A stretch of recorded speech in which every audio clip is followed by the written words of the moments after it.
$250 now, $500 bid now, $250 now, $500 now, $750 bid now, $1,000 now, $1,250 now, $250.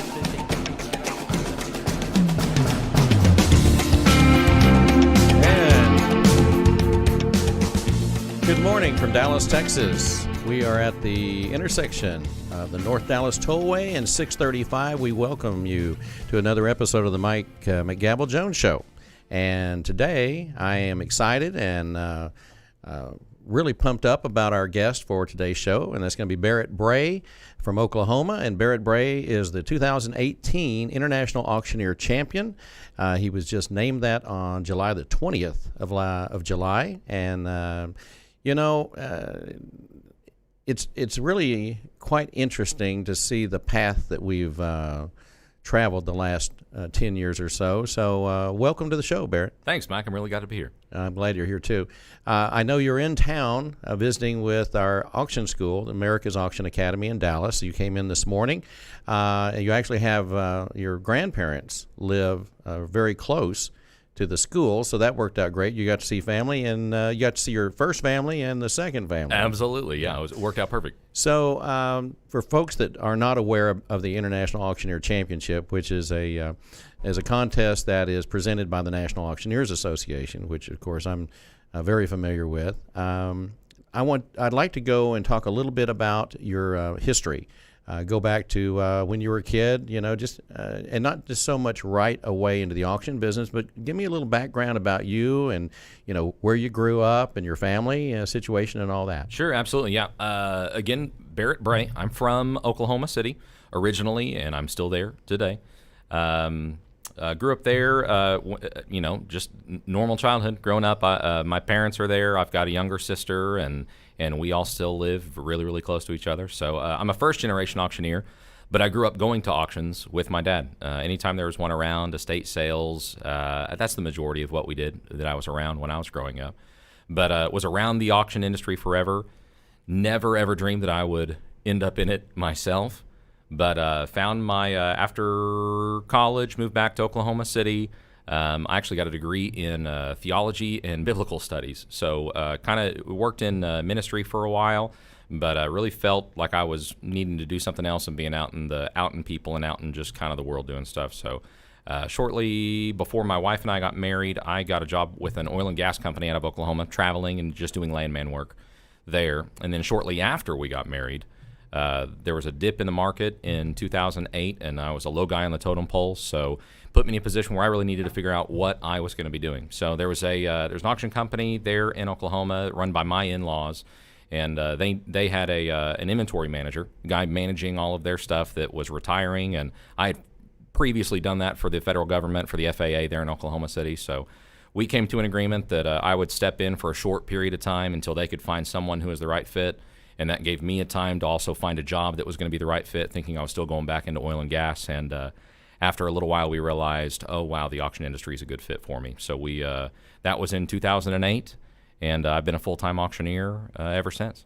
So you and I met when you came to auction school, and that would have been back in 2009. Tell me a little bit about how you ended up at that time. It was the Texas Auction Academy. Of Right. course, now we're America's Auction Academy as of this June. It's kind of interesting how this all came together because we rebranded in June, and then you win the International Championship in July, and now you're here telling your story, and it's a great success story. So go back to 2008, 2009 when you made the decision to come see us. Yeah, well, I mean, when we came to that decision that the auction industry was a fit and that I was a fit for it, I knew that I wanted to do, just the best job possible. I had worked really behind the scenes and as a ringman for that year, but I knew that, becoming an auctioneer was going to be the next step on the path.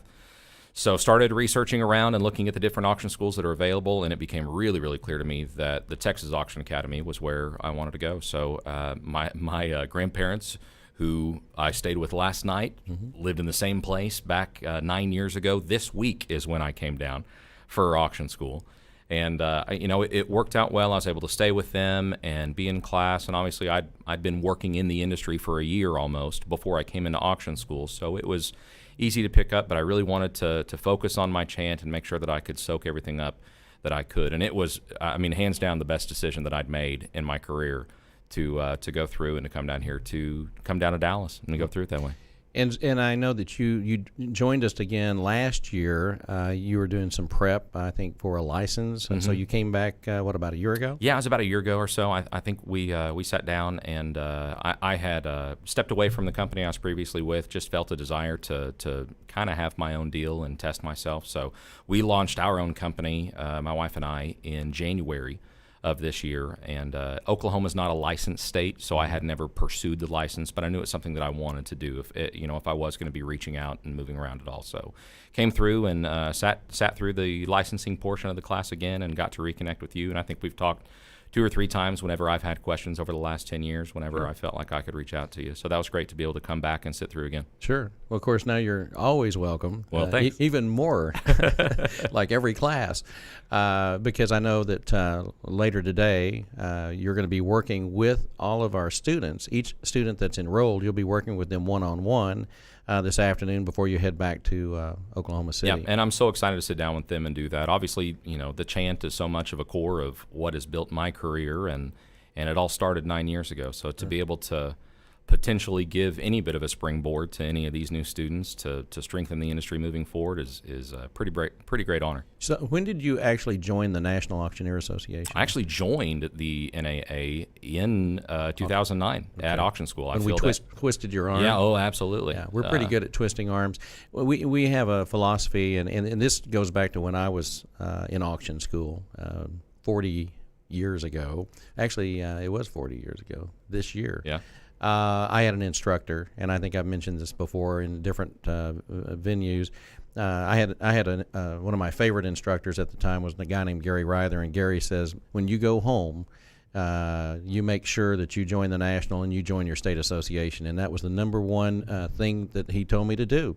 And I did it in '79, in January of '79. And you know what? You don't realize when somebody that has already made it in the business tells you need to do this, you need to do this. Absolutely. And I'll say that you were that guy for me. I mean, I still remember to this day sitting in class and you really, really telling how important it was to be a part of your state association, the national association. That's why I made the decision. Unfortunately, the company that I was with didn't have the same mentality, and I spent the majority of the last 10 years in what I like to call an auction bubble, having to kind of figure out my own way and really try to grow based on just my own mentality. It really forced me to innovate, which was a good thing. Yep. But when I stepped out on my own, I knew that I wanted to do something different, and that's when I got much more involved with the National Auctioneers Association, the Oklahoma State Association, and hands down, that has been the biggest catalyst to all that's happened to me in the last year. Well, and I know that you have gotten involved with a designation called the CAI program in Bloomington, Indiana, which is a class that's been created over years. Originally, it was the Auction Marketing Institute, which then the National Auctioneer Association supported but did not control. And then while I was on the board, we actually took over the management of AMI. And now it's basically the National Auctioneer Education Trustees. Right. And so I know you're taking the class, the CAI program, Certified Auctioneers Institute, which is really the designation for our industry to take yourself to the next step. So tell me about your experience. Tell me about your class, and maybe you want to mention a few people that have been influential. Oh, absolutely. Because I know you've got some folks. Yeah, absolutely. CAI was, I'd say, the second best decision that I ever made to really jump into that and do that. Now, I had done a different designation before. I did the ATS, which was Auction Technology Specialist, which has now been branded into Auction Marketing Management, really taking advantage of using technology and using marketing methods to be able to better yourself as an auctioneer, as a company. Since then, I've also done the Benefit Auction Specialist, and that's a lot of work that I do. But CAI, the Certified Auctioneers Institute, is held on the campus of Indiana University in Bloomington. Generally considered to be a master's degree in the auction industry. It's held for a week straight over 3 years. So you go for a week, you have projects, and you stay in touch, and you do things over the next year. You go back for year number 2 for a week, and I will actually be completing my CAI designation in March of 2019. We're just about 6 months out. I'm really excited to get back. Really, the thing that I've taken away the most is the friendships and the mentality of sharpening each other and strengthening each other in group that I consider my family now, my auction family. I mean, these are people. I think I talked to 3 of my classmates on the way down to Texas yesterday, and actually my advisor in the program has become one of my best friends and a very strong mentor of mine. His name is Mr. Whitey Mason, also out of Oklahoma. So we do some work together, and he really has made it a point of really trying to sharpen me as well, doing stuff. Well, I've known Whitey for a long, long time, and a great auctioneer and a great guy. Just he's a mentor for a lot of folks, and I remember when he started getting really involved. Yeah. You know, he's somewhat younger than I am, but it's been fun to watch Whitey and really what the Education Institute has done. You know, when we took over the management of AMI, I was fortunate enough to be the vice president of the NAA, and I was the first officer of the NAA to actually serve on the EI trustee board. Okay. So I kind of seen it from its infancy to now. And it's really, people don't realize the impact that the CAI program has on the people who graduate. It's a 3-year program. It's a week at a time, but you bond with that group of people over that 3-year period. And so now you have an entirely new source of information and support group and network. Well, and I'd say it's not just your classmates that you really build those bonds with. The instructors that are in, I mean, I've built some fantastic relationships, and you know, that's given me the opportunity to reach out to people to ask questions whenever I have any sort of input. If I, you know, what's your opinion on the best way to do this? But the instructors and the students that are in the classes around you, because all 3 classes are there at the same time. So there's some guys who was a class number 3 guy when I came in as class 1, who has become one of my best friends, and we talk once a week. There's another guy from class 2. There's guys that are in the class below me, and we'll have another class coming in this next year. You really build relationships with everyone while you're there, and you get to spend a week surrounded by, 100 to 150 auctioneers. Really, you know, immersing yourself, and it's a baptism in the auction industry is almost a way to consider it. I mean, you really find yourself going into it, and then you come out with a different perspective and a different mentality going on. Well, it's kind of like, I like to compare it to golf. If you play with great golfers, you become better. Even if you don't become a champion or win a tournament, you're still, your style, your approach, just your entire confidence level changes when you play with somebody better. And so I think that's what happens. So tell me about your decision to go to Jacksonville and how that all worked out. Well, I mean, again, this kind of follows in on my decision to jump in more intensely and more, I guess, intentionally with my state and the National Association. I attended my first state association convention in February of this year, and really was just excited to build relationships and kind of see what the education opportunities had, you know, and just be a part of it. They made an announcement 5 minutes before they were taking the last entries into the Oklahoma State Auctioneers Contest. And I heard the announcement, and again, Whitey Mason, he turned over and looked at me, and he said, "You're entering." And I just started laughing, and I said, "There's no way. I've never seen an auction contest. I've never been to one. I don't know what I'd be doing." And he said, "It doesn't matter. You're going to do it." And with some, I'll say some strong motivation, he ended up getting me involved in that. So I was very, very blessed, very surprised, but honored as well to win the Oklahoma State Championship in February. So as the Oklahoma State champion, that got me a free entry into the IAC, and came down to Jacksonville really with a mentality of, wow, you know, if I could make finals in my first year, that would be just an unbelievable opportunity and something to really hang my hat on. So came down to Jacksonville, not knowing many people other than just the group that I had gotten to know through CAI and things like that, and ended up going through the process, and never would have dreamed that I would have been first-time conference attendee, first-time contestant, and IAC champion. 2018 International Auctioneer Champion.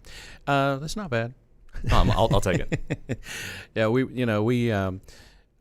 it was fun. We were talking earlier. We were at the school before we came here to do the podcast, and we were talking about a photo that we took, Mm-hmm. and so our friend that runs another auction school up in Iowa, Paul C. Barrett, was the first international champion, and Paul won in '88, Mm-hmm. and then I won in '98, and then in 2008 we had C.D. Butch Booker from Washington State, and Butch and I have been great friends forever. And I think I'll be wrong about this probably, but he'll probably text me and tell me I'm wrong. But I think he was in like 16 or 18 contests before he won. And then, of course, you winning in 2018. So we had 4 champions based on basically the 4 decades. And so I think what's neat about that is, Paul being the first champion, and then the fact that I won, I'm just happy about it myself. I'm glad I don't have you guys to compete with anymore. That's what I tell people all the time. I'm glad I won the international, but good grief, I probably couldn't win it today. But on the other level, you had C.D. Butch Booker, and Butch, it took him the most number of times for anyone, I believe, and he's got all these trophies. He's got like a room full of trophies. He's got a trophy room of IACs, seconds, and thirds. And then you come in and win your first time out. And let me tell you, the buzz when you won was something else, because you were a great competitor and you knew your stuff. And I think that's a big part of it. I don't know if people understand what are you aware of the point system? And yeah, why don't you tell them a little bit about that? And what did you are performing before a live group, sure, a live audience. And yeah. So tell them about it's a real auction, and that's the question I get the most is, so you just get up and do a chant and they hear you, and I say, no, you're actually selling items, and people are actually bidding on them. It's a real auction that's going on at the time. It's just you have a group of judges sitting in front of you. So the contest is split into 3 divisions. There's a junior championship, and then there's a men's and a women's division in the IAC, the main competition. Within that competition, there's a preliminary round, which is based on bid calling and is based on the auction. The points are awarded for your stage presence, your introduction of yourself, your description of your items, but then it goes into the chant itself, and you're actually judged on a points basis based on your rhythm, appropriate speed, clarity, accuracy, if you are actually taking bids where they're at and making sure you're not missing anything. So it really goes through the whole deal. Poise is a big part of it. So after the preliminary round, they take the top 15, and the top 15 men went into the finals. Before we went into the second bid calling round, there was an interview portion where everybody's sequestered in a room, and they bring you out one at a time. You don't know the questions that are going to be asked, and you're standing. And this is what I tell people: it's hard enough to try to feel comfortable speaking about something if you're not sure what you're going to be asked anyway. But when you know that you're being asked that question in front of a room of your colleagues and peers who all have a very good understanding of the industry, it really puts it puts it on you. It's pretty heavy to take on there. So but you go in one at a time. They ask 3 questions about the industry, and you're expected to give an answer. It's not an issue of, it's not a right or wrong answer. It's simply a mentality of, is this person well versed? Is this person knowledgeable about the industry? And would they make a good ambassador for the National Association for the Industry? I remember when I started competing. I think my first contest was in '91. It took me 8 times to win, and with no assumptions that I ever would win. In the '91, I found out how and exactly what I didn't know, and I didn't make the cut in '91, and in '96, my sister won the women's, and I took 3rd. So I'm thinking, hey man, this is going to happen. I can do this. I can do this. Yeah. And look out, world. Next year it's all me. It's all me. And I went to Nashville and I did not make the cut. And that was a very humbling experience. And then you talk about you're from Oklahoma City, and then to come back the next year and win in Oklahoma City. So I have a great love for Oklahoma City, of Absolutely. course. That's like being home. What did you do to prepare for the contest? Did you do preparation, or how did you know? I did some preparation. Yeah. I knew that it was going to be very similar to the Oklahoma contest. Mm-hmm. So, I've typically said that I feel the most myself when I'm on a stage in front of people. Yep. Now, I will also say that I don't think I'm a typical IAC champion either. I think I'm a little bit backwards on the deal. Simply because I was not new to the association, but at least new to conference and show. I wasn't a person who was well known, who had gone through it before. But I'm also the person who I was probably more nervous on the bid calling portion than I was in the interview portion. I mean, as hard as it is to jump up there, the interview was what I knew would probably be my strength, and being able to stand up and just talk about whatever it was that they were asking, and that really is what I believe won it for me. Not to diminish my bid calling chant at all, because you have to have that to even get into the finals. But I think the interview is really what took it for me. In preparation, I watched the NAA puts out an IAC live video where they actually have commentators and they do interviews in between the rounds. I watched through the entire 2017 IAC, and then I pulled up some of the videos of past champions and just hearing exactly what they said and kind of what the mentality was on it. You can actually go to the internet and see every single champion selling all the way back to 88. Much like the LMA or the Livestock Marketing Association, you can go back to the 60s and see those auctioneers that specialize in selling cattle. Right. And it's quite fascinating. I mean, I've enjoyed watching those. And we had the 65 world champion livestock auctioneer in our hometown. He owned the sale barn. So I was already exposed to champions. Well, obviously your chant's good enough. I was privileged and honored to I talked to you right before you went up for the final. So I was, I think we took a picture and we were talking about, well, good luck, and you just don't know how it's going to turn out. But I think I was more excited to see you win it than when I won it, because when it happens to you, it's like, did that just happen? Right. And so watching you was phenomenal. And Texas has a great legacy of champions, IAC champions. We had a great run. I mean, we had Andy Dunning win. We had Wayne Wheat in '99. Of course, I won, and I'm sure there's one or two others that I don't remember right now off the top of my head. But the interesting thing is, there's 3 states that have really dominated the IAC championship for whatever reason. I don't know. I haven't studied it that much, but Ohio is phenomenal. I mean, Ohio and Texas were neck and neck until about a year ago. And then Oklahoma has a great history of IAC champions as well. Tracy Sullivan, a friend of ours for many years, he was one of the first from Oklahoma to win. Greg Highsmith, who used to be an instructor at our school, who's been with Ritchie Brothers for years and years, and also lives on a ranch up in Oklahoma. And now you, so that's 3 or 4 right there. And then Amy Assiter is an IAC champion. So it's. And the 3 states have pretty well dominated the thing. So we'll just do a little shout out to the other states and say, hey, we're waiting for you. Hey, Oklahoma's ready. So you win the championship. Tell me what happened immediately thereafter. Oh, a whirlwind is what happened, is what I'd say. I mean, from winning and going through the photo op, and really, like you said, trying to let it even soak in that this is even happening. It seems so surreal at the moment, and it lasts for at least 2-3 days later. So immediately after the competition, we do photos, and then you're of course greeted by all the auctioneers that are there, and spend time and just have a celebration afterward. The next day, you're kind of being put into and the PR circles. The PR machine starts revving up right there. So jumping in, doing the kids auction at Conference and Show was a lot of fun, and then getting all of the photos for the Auctioneer magazine, and just for whatever's going to be going out from there. And then the Auctioneer magazine just came out this week. In fact, I was really cute. I was looking at your Facebook page, and which how are you listed on Facebook? Because we want just people to join you. Barrett Bray is my personal account. Okay. And of course, our business account is Bray Auctions. Okay. And so Barrett, you go to the post office, or they deliver the mail, and you're on the cover of the Auctioneer magazine. And they don't always put the champions by themselves. I mean, I know the year that my sister won, they had the Hall of Fame along with the champions, and then I think I don't even know that they put us on the cover. I think we're just in there.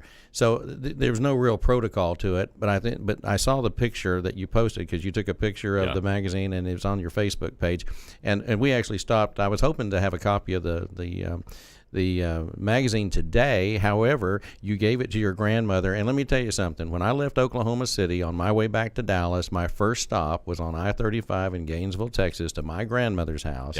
And I had my trophy just like you have yours, and I set it on her coffee table, and that was our moment that they had waited for, not even ever knowing that it was going to happen, or even that there was a contest that mattered. But that was a celebration, because my first auctions were with my grandparents. My grandfather took me to auctions. My grandmother would probably reluctantly go along. And then for you to have your grandparents living, now where do they actually live? Just here in Frisco. They're in Frisco. Yep. So anyway, I just think that's cool as all get out. Oh, that's great. But I, grandparents are special people, and they have a lot of influence over us. And so if you were going to give your magazine away before the show, that was the one person who was going to. That's the one I'll give you a pass on. I appreciate it. So I understand you have some exciting news coming up when you leave here. This is breaking news from Dallas. I'll say it just like they do on the news. Late breaking news from Dallas. Barrett Bray has an announcement. So what's going on? Well, I don't know as much of an announcement. It's something I'm very, very excited about and excited to jump into this week. So this is Monday.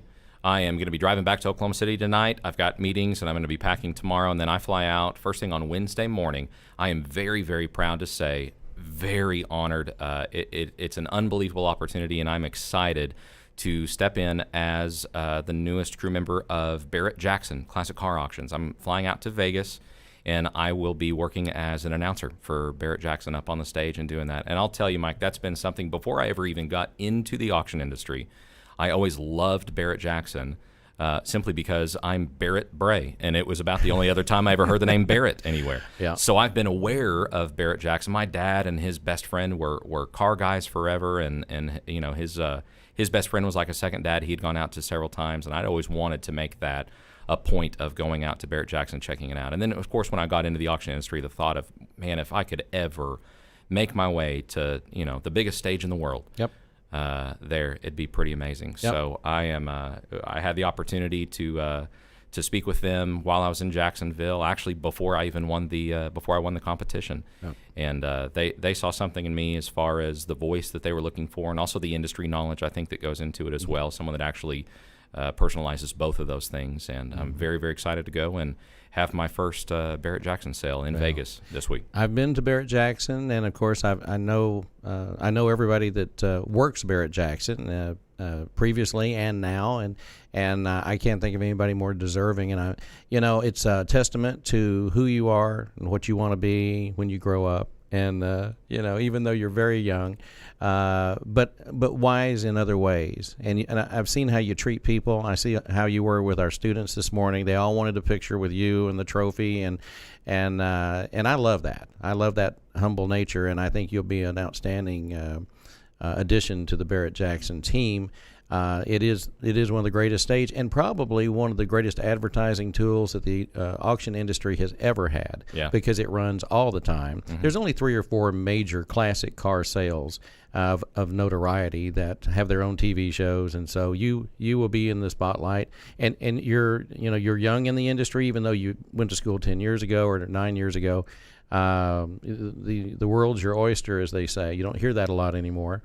But we're certainly proud of everything that you're doing and what you'll continue to do, and of course we want you to be a part of America's Auction Academy from now on. I'd love to have you come down and spread the gospel of auction. There we go. And any final words before we wrap this episode up? I would just say I feel incredibly, incredibly blessed. Over the last year, it's been a quite of a roller coaster of emotions in deciding to step out on our own and starting something, and really seeing the support and the encouragement that the auction industry has given. Even from the small number of people that I knew, that of course has grown now. And to be able to be in the position that I'm at, I would just say to anybody out there, whatever industry you're in, keep on with it. Push forward. You never know when something is going to change at any moment. Believe in your dream. Believe in your dream. Work hard for it, and surround yourself with people who can strengthen you and who you can pour into as well and help. And always have that humble mentality and moving forward, and you'll have the opportunity. So I'm glad to have the opportunity, and I'm very, very happy to be here today. You have the servant's heart. You will be going to St. Jude Children's Hospital. Yes, that's going to be coming up very soon. When do you go? That is the end of October. I believe it's the 29th and 30th of October.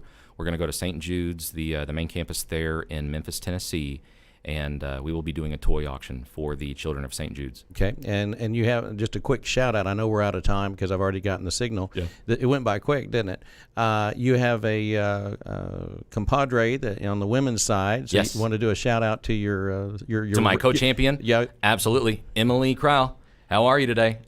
We love you, and I'm so proud of you as well. So I hope you're doing great. Yep. And she'll be at St. Jude, and I'm going to be at St. Jude to Yep. watch you do all these great things and be with the kids and have an auction with the children. So, we're very proud of you, and so I want to thank our 2018 International Auctioneer Champion in the men's division, Mr. Barrett Bray from Oklahoma City, Oklahoma. That's fun. That's 2 international champions because I won there, and you Absolutely. came from there. So Oklahoma's. We got to get some Texas people. We got something in the water in I Oklahoma. got to get some Texas people involved. Well, look, we want to do a shout out to the National Auctioneer Association, all of our members and the folks that support us, and our family members, because you can't do it by yourself. And I know you've got a wife that supports you greatly. So, on behalf of everyone at the Mike McGavel Show here in Dallas at Lincoln Center. The broadcast center for our show. Thank you, Zach. You didn't have much to say today, but we sure enjoyed having you produce this. Thank you very much. See you, Brett.